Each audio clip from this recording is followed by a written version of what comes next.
The word on everyone's lips here in Hanoi is denuclearisation. For the US side, the success of this summit will very much hinge on whether they can achieve concrete steps from Pyongyang toward nuclear disarmament.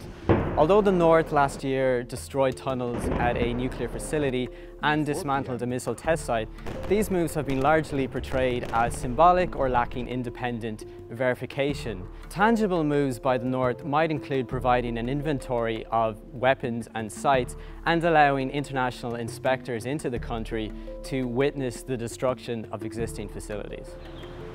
North Korea wants to ease the UN sanctions against the Kim Jong-un regime.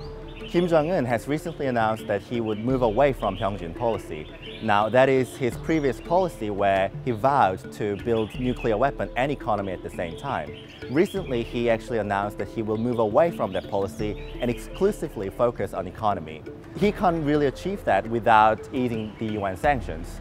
So Kim Jong-un is in a position where he needs to show his people that he's actually building the economy of the Hanoi Kingdom. He would also want a security guarantee from the US, and also he would possibly want an end-of-war declaration.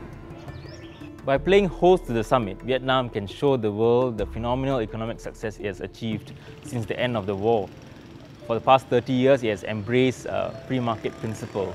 Today, it is one of Asia's fastest growing economies. And this despite the fact that it does not embrace the freewheeling democratic norms of the West. South Korea is not part of the Trump-Kim summit officially, but they have sent their top diplomat to reflect their interest. South Korea wants to re-engage with North Korea by restarting their inter-Korean economic projects such as Kaesong Industrial Complex and Kumgang Mountain tourism. South Korean President Moon Jae-in has expressed his wish to merge the economies between two Koreas so that it can speed up the reunification process. Although China is not directly involved in this meeting, Beijing will be watching it very closely indeed. For decades, China has hoped that North Korea would embark on some reforms, as China did from the 1970s onward. From Beijing's perspective, a more stable North Korea that took some step towards reforms and took moves to limit or even dismantle its nuclear weapons would be very much a good thing indeed.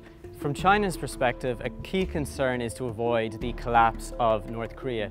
That's because in the south there are about 28,000 US soldiers stationed there, and they would very much not like to see those soldiers moved up to its border in the north. For China, stability really is key.